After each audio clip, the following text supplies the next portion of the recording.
Imagine sitting in a federal courtroom expecting the usual legal back and forth. Quiet, formal, predictable. Then, suddenly, everything flips. Two high-profile judges, one of them a Supreme Court justice, break protocol in the most bizarre, almost surreal way. They mock a former Attorney General, Pam Bondi, right there in open court in front of witnesses, the press, and cameras, and just when the tension couldn't get thicker, security moves in. Within minutes, the judges, yes, the judges, are the ones being handcuffed. No, this isn't some courtroom drama or late-night satire skit. This is what some say actually happened. But here's the twist. The moment word got out, every major outlet stayed silent. Not one mainstream network touched the story. No official statements, no televised reports, just a blackout. And that's exactly why people started digging.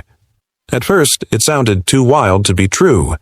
Two judges mocking Bondi, one of them being Coney Barrett, one of the most scrutinized figures on the bench, and the other, Judge Edward Chen, known for his sharp legal mind and federal service, was publicly humiliated, then cuffed like a common criminal.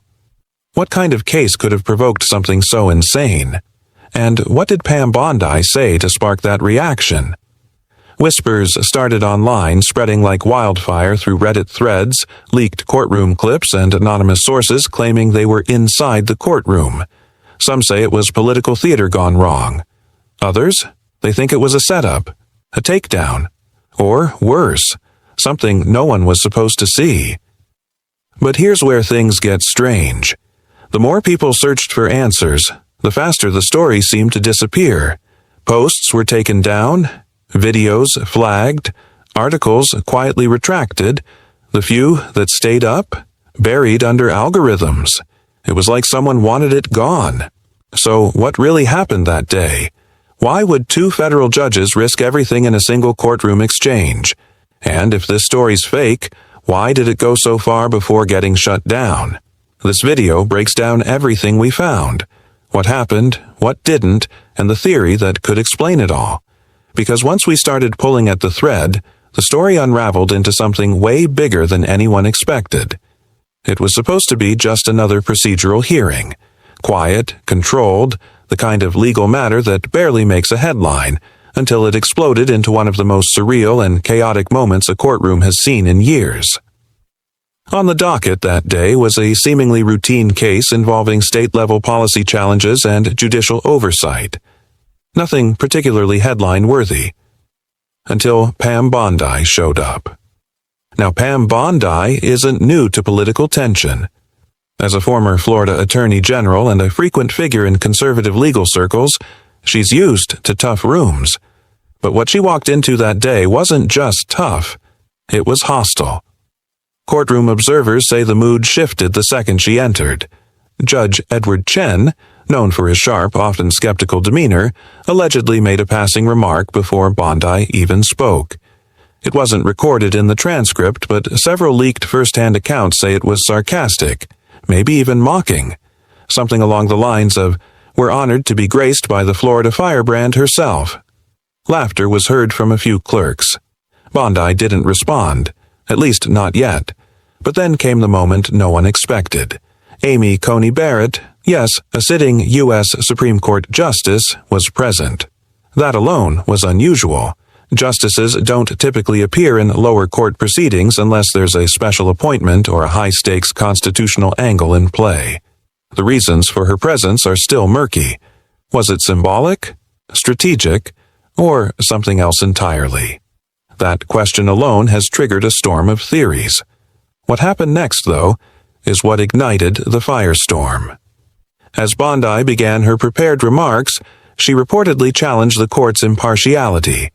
She cited prior rulings, questioned judicial consistency, and, according to a partial quote from a redacted memo, suggested that the court has become more interested in political signaling than legal reasoning. That's when Judge Chen allegedly leaned in and muttered, "Still bitter over Florida?"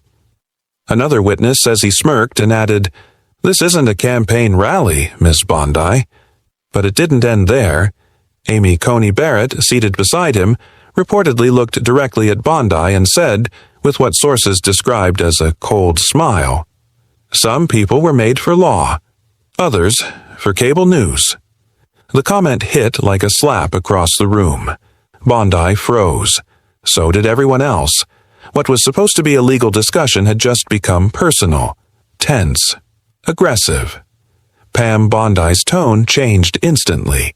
She paused, looked up, and called the entire exchange a disgrace.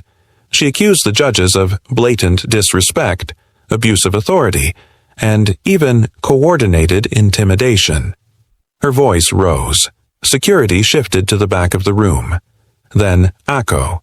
Then, according to several reports, Bondi placed her notes down and said, word for word, "If this is justice in 2025, then God help the rest of us." And that's when things spiraled. Instead of silencing the room or calling a recess, Judge Chen reached for his gavel, but hesitated. The courtroom door opened. Several uniformed federal officers walked in, not court security, but a separate unit wearing tactical badges. They walked past Pam Bondi, past the crowd, past the witness box, and went straight for the bench.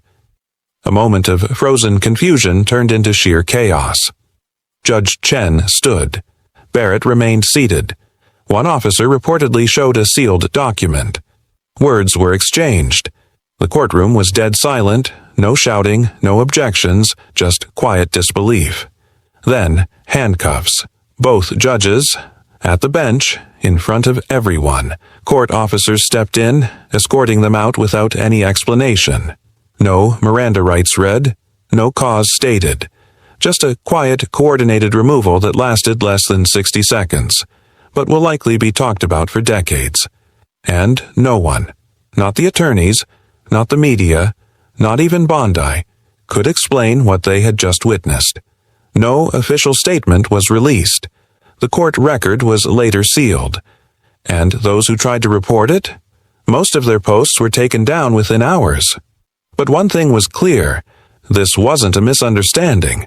It was something much bigger and far more disturbing. The moment Judge Edward Chen and Justice Coney Barrett were escorted out of the courtroom in cuffs, the room erupted, but not in the way you'd expect. No one screamed. No one rushed to the exits. It was like everyone there knew they'd just witnessed something historic, but had no idea what it actually meant. Phones came out instantly, even though courtroom photography was strictly prohibited. A few grainy clips and stills managed to leak online within hours. The footage was shaky, some just a few seconds long, but it was enough. Enough to spark a frenzy. Hashtags like "Warned Judges," "In Cuffs," "Eat Ear Courtroom Collapse," and even Bondygate started trending within minutes. Some users claimed it was a deep state takedown. Others thought it was staged. A few went as far as saying it was a secret tribunal being exposed in real time. Conspiracy influencers latched onto it fast, dissecting every blurry frame, every unclear audio clip, treating it like the Zapruder film of modern politics. And then, just as quickly as the story spread, it vanished.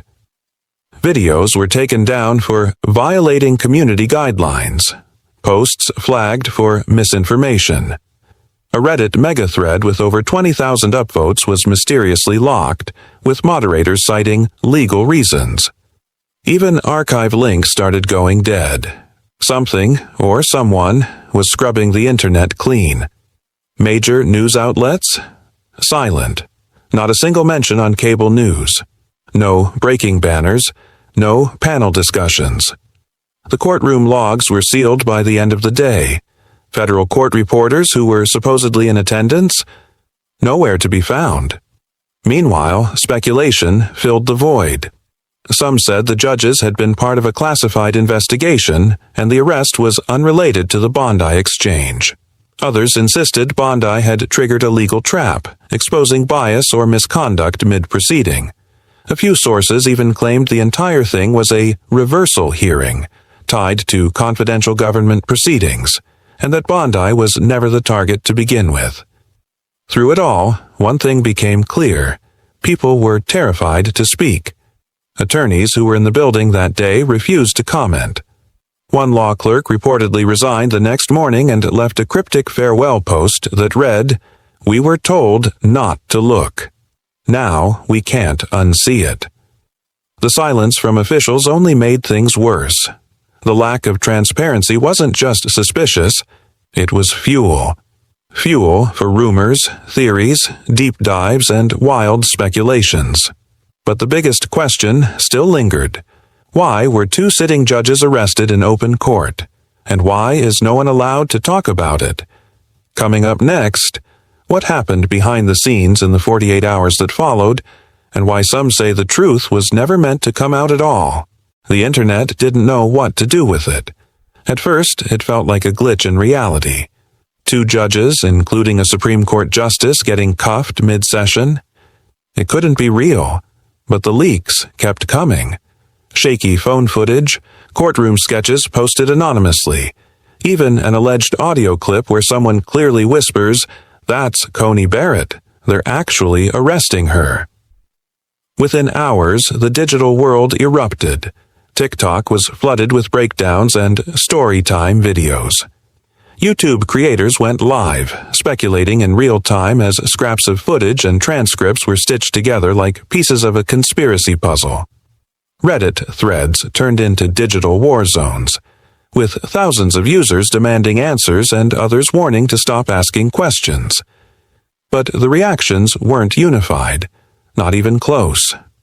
Some people cheered. They believed justice was finally turning inward, that the untouchables were being held accountable. One viral post read, "First time in history the judges get judged. About time." Others weren't buying it at all. They pointed out that no major outlet had touched the story, and that all the evidence was either too blurry or too convenient. "This has PSYOP written all over it," one user posted. "Fake footage, AI-generated quotes, and not a single official report."